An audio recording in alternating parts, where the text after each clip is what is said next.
Immediately upon logging in, as long as you've done the Trailblaze mission, the blue, A Moment of Peace, going to your mailbox here, you can pick up your free 5-star Dr. Aisho. And he'll actually be here until version 2.1, so if you're seeing this a lot later, you can probably still grab him. So we're gonna go ahead and claim him, free exclusive 5-star hero. And as far as I'm aware, Dr. Aisho isn't a free 5-star. He was given away for free in celebration of winning an award at the Game Award. This video will essentially serve as the raising mode for Dr. Aisho. We're gonna see what he can do completely as a free character. No summons for light cone or extra eidolons or anything like that. If we like him, we're gonna summon later, try and get his signature light cone, etc, etc. But for now, totally free Dr. Aisho. So of course, gotta always start with leveling up. We did prepare a lot of trace material in advance, though we probably have to farm at least a bit for his ascension material. Oh, we have to farm a lot. I'll be back later.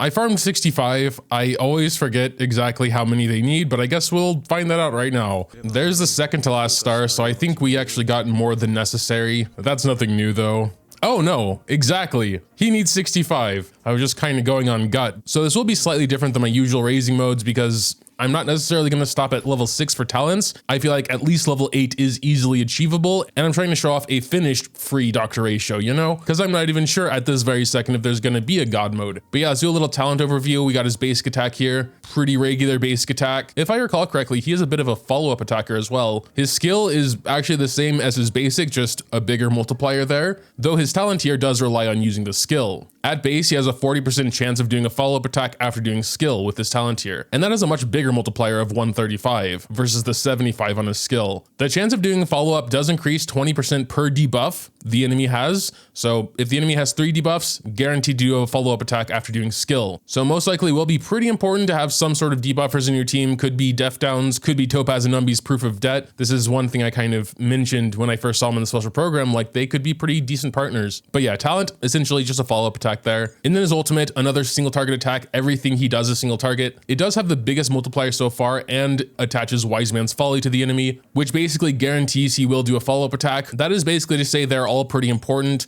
So we're going to start with getting his basic up to 4, I would say, maybe 5. The follow-up attack has nearly the same multiplier as his ultimate though, so that's kind of what we're focusing on here. And it actually goes up quite a bit per level, 148, 162, 175. Let's get his ultimate also up to 4 and kind of see how they grow differently. In fact, his ultimate has a smaller multiplier at level 4 than his follow-up attack, which is hilarious. And the follow-up attack is guaranteed after skill if you have enough debuffs, or after doing his ultimate, of course. Let's go around getting everything else that requires blues here, so then we can just turn all the blues and greens into purples. Taking a look at his bonus abilities, a pretty interesting first bonus ability here. We have a stacking crit rate and crit damage effect that can stack up to 6 times, depending on the amount of debuffs the enemy has. Up to 15 crit rate and 30 crit damage respectively. I mean, 6 debuffs on a single enemy is a lot. I can't imagine I'm personally going to be maxing this out very often, but even with 3 debuffs, you know, what's necessary to guarantee the follow-up attack, it's still an extra 7.5 crit rate and 15 crit damage, which are a couple good artifact substats there. Second bonus ability, there's a 100% chance to reduce the target's effect res by 10%, making debuffs easier to plant, possibly being a debuff itself, which would be nice. His final bonus ability is pretty wild. Again, you have to be attacking a target with 3 or more debuffs. So that's definitely the main takeaway. Make sure he's in a team that can apply at least 3 debuffs consistently to an enemy. And starting there, he'll deal 30% extra damage, another 10% per debuff, up to 50% extra damage to that enemy. We're gonna get that once we get the purples, but yeah, let's go around getting all the blue stuff first. We got attack here, crit rate here, some more attack. Sure, let's get the def, whatever. Like I said, I did prepare at least this stuff in advance. I was farming the hunt stuff quite a lot. Most importantly, I do want to get this bonus ability here. That seems pretty huge, and try and get these up to level 8 as well. We can do that as a matter of fact. And at level 8, we're looking at 236 for his talent versus 216 for his ultimate. We got some more crit rate here and some more attack. We can just start using some Tears of Dreams. I have like 400 up there, may as well use them. I would not spend 8 purples on the def boost, but it's locking 5 crit rate back there, so of course we're gonna do that. So yeah, we went around getting pretty much everything. None of this, of course, costs actual money, so he's still a free character, though definitely at least God mode traces now. As for build, I do want to stick to a free-to-play light cone as well. There's this one from the Herda shop, totally free to obtain. It's also a 5-star, which means better main stats, which is good for a main DPS. We would actually have several other 5-star light cones that are probably better, but I'm not sure everyone else does. I feel like this is even more accessible than 4-star cards. I will take a look at his signature just to compare. Okay, his signature does sound quite good. These first two sentences basically equate to 44% extra crit damage, and when using ultimate, he'll get a special buff that increases his damage by 36%, and his follow-up attacks, aka his strongest attack, will ignore 24% of the target's death for 2 turns. So his signature card does sound very good, especially the death ignore, a really powerful stat. But yes, you have to summon for that. If I really like him, I will possibly even E1. Another thing we can check out real quick, his E1 is okay, I guess. The first bonus ability, Summation, basically goes up to 10 stacks maximum, and he starts with 4 stacks. The fact it's tied to Summation literally doesn't matter at all. It's 10 crit rate, 20 crit damage. 40 crit value is basically a really good artifact's substats. E2 is basically up to 80% extra multiplier on his follow-up attack, depending on how many debuffs, 20% per debuff. Will definitely buff his follow-up attacks a lot with E2. E4 is 15 energy regeneration when doing a follow-up attack via talent. And E6, kind of following a E6 theme recently, ultimate will basically last an extra turn, and the talent's follow-up damage will be increased by 50%. So personally, I'm not sure any Eidolons are really that insane. I think E2 and E6 will do a lot. If you do want to summon a bit for Dr. Ratio though, I would consider just getting his Lycone over E1, unless you're planning on trying to get him to E2.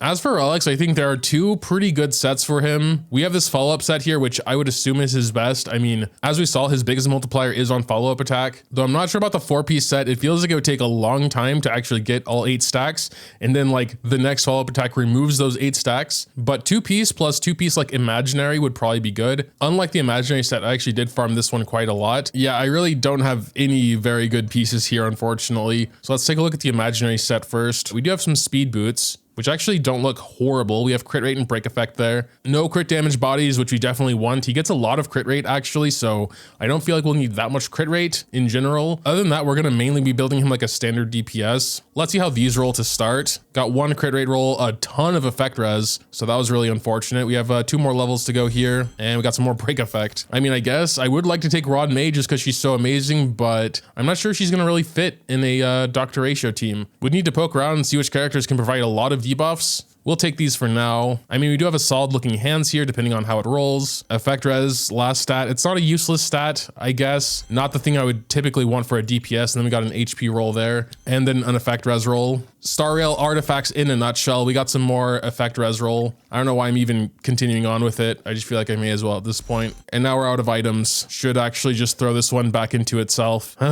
Okay, let's just get it to 15. That's just a slap in the face to give us crit damage now. Okay, we're gonna equip it for now, I guess. I mean, like I said, pretty much all my follow-up pieces are bad also. So it's like, honestly though, half the time I just give up on giving them a set at all and just go broken to get better substats. We also don't have any crit on body here or the Imaginary set, so that's probably what we're gonna do.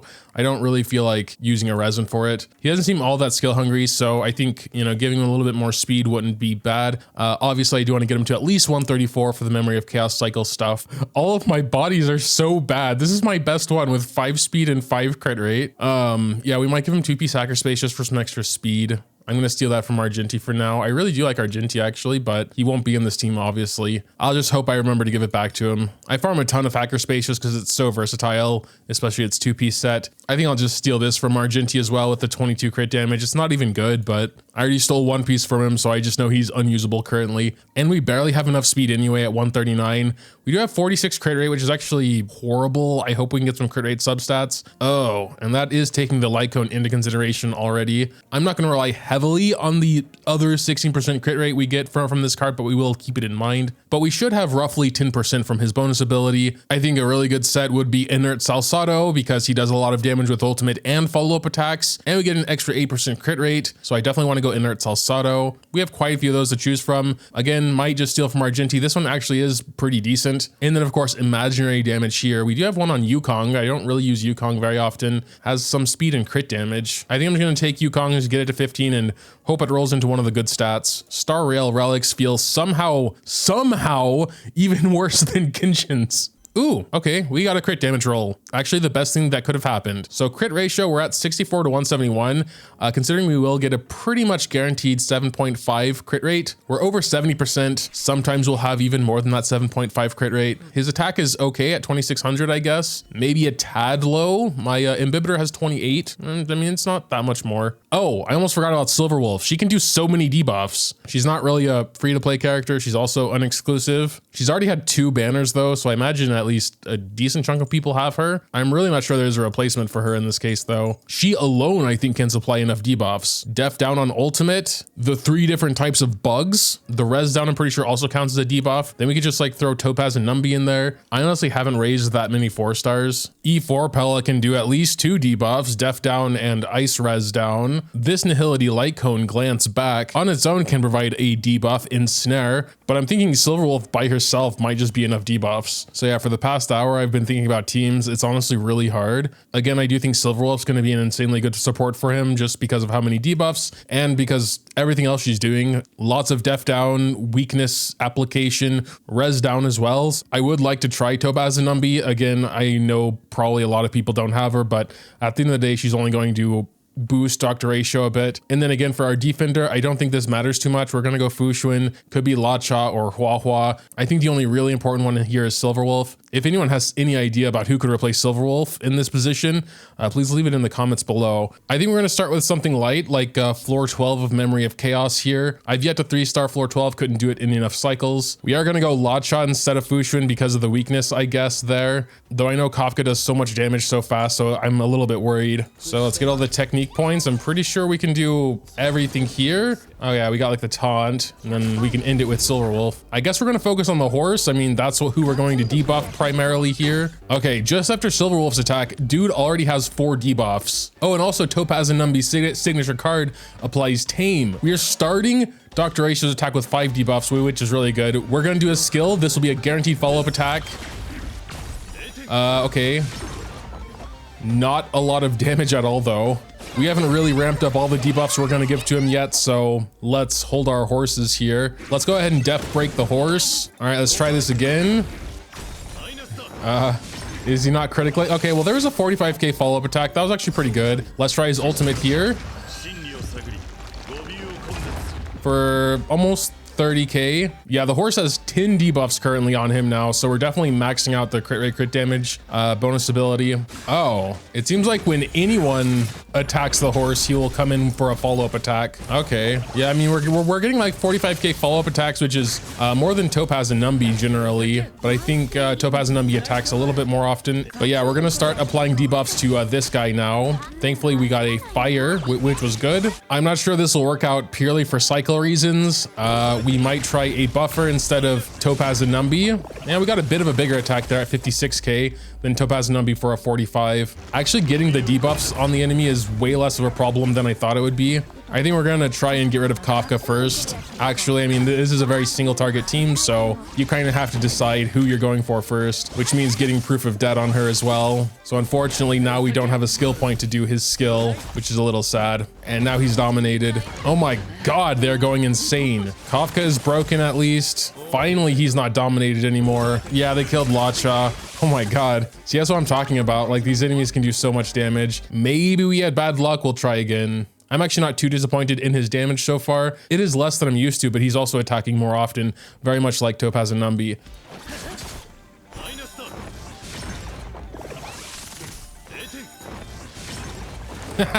Okay, that was pretty cool. Let's try doing the big dude here first, I suppose. Yeah, I mean, he's already almost half dead before even one cycle goes. Now that he's broken, maybe we'll try and start working on Kafka a little bit, at least with the low damage attacks. Oh, stop it. Oh, okay. It's just Kafka left. We're not doing insanely good on cycles. We're about to go into the 25th here. But I think with those other dudes gone, this should go a lot better. I think we actually almost got away with one extra. This was at the very beginning of the next. We only used 5 cycles, which is actually really impressive. I mean, those are units I'm not really used to using. I feel like this team is a really good team, so I'd be surprised if we couldn't do this in 5 cycles, but let's see.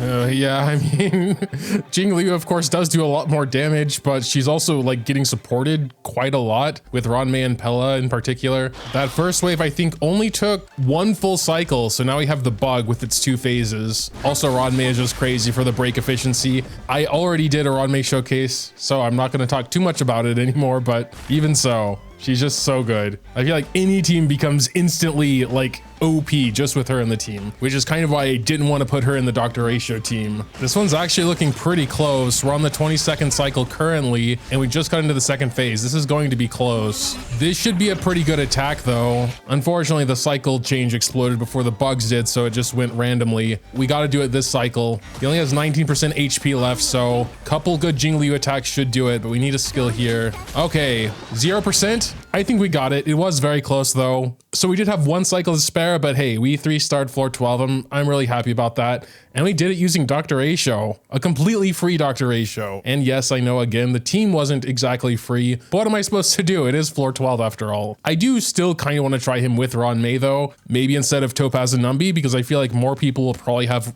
Ruan Mei than Topaz and Numby. I'm just wondering if Ruan Mei's buffs will outperform Topaz and Numby's follow-up buffs. I'm assuming on average, Ruan Mei probably will do more, because Dr. Ratio can do some okay damage with the rest of his kit, but in that battle, it was mainly the follow-up attacks doing around their 50k or so. Let's see if we can still at least easily get those 3 debuffs. Yeah, I mean, he has 4 on him just from one Silver Wolf attack. We don't have all the buffs currently, but let's see what this does. 12k, and then the follow-up is not a critical, unfortunately. This should actually be pretty good though. So we got a 30k skill and a 58k follow-up. And now we can do his ultimate, which should also do more than, you know, with Topaz. 53k ultimate. I definitely never saw any numbers like that. And the dude still has 9 debuffs on him. So yeah, I mean, unless you want Ruan Mei for your other team, she would be perfectly fine with him as well. Ruan Mei, just like I said, makes every team insane. Another follow-up for 58. So not only are his follow-ups doing more, but the rest of his kit's doing more also. We will see how the cycles play out though, because it's not just that Topaz is buffing his follow-up attacks, but she's doing damage herself. I'm pretty sure more than Ruan Mei, even though when the enemies get weakness broken, she does do a good amount of break damage.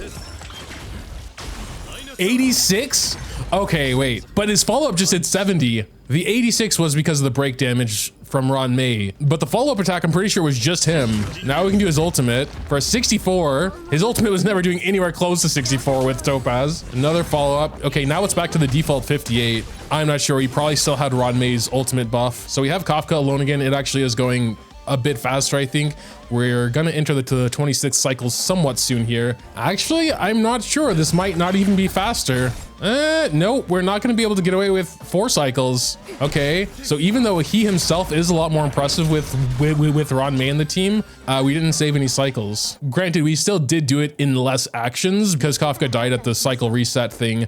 I'm pretty sure Pella can't solo this, so we're just going to leave. So what that tells me is that Topaz and Numby is actually a really good support. Ruan Mei, I guess, is still at least a little better, but I think it's worth taking Ruan Mei in the other team when it's 2-team content, you know? Thoughts on Dr. Ratio himself? He actually does remind me quite a bit of Topaz and Numby. The individual numbers aren't that impressive. They're not damage per screenshot worthy, but again, he does do them much more regularly. I think the fact he's a single target character does hold him back a little bit because most content is AoE favored. Even in Memory of Chaos, there's multiple strong enemies at once. I guess the exception being the bug at the end, but that's an exception. But even then, there are minions, which are better if they're dead. But at the end of the day, he did 5 cycle the first half. Granted, he wasn't in a super free-to-play team, but he was with a team with other E0s. Overall, I'm not really going to blame the build for him doing less than I expected. I think it's fine. It's not insanely amazing or anything, but like none of my characters are because relics in this game treat me like crap. I'm still personally a little on the fence if I want to actually invest and get his signature card. But again, on the other hand, I couldn't 3-star floor 12 earlier, and with him I could. So, I mean, that's got to count for something. If you have any other team ideas, maybe some more free-to-play friendly ones, drop them in the comments down below. Leaving a like or subscribing to the channel if you enjoyed is always greatly appreciated as well. Thanks, as always, for watching, and until next time.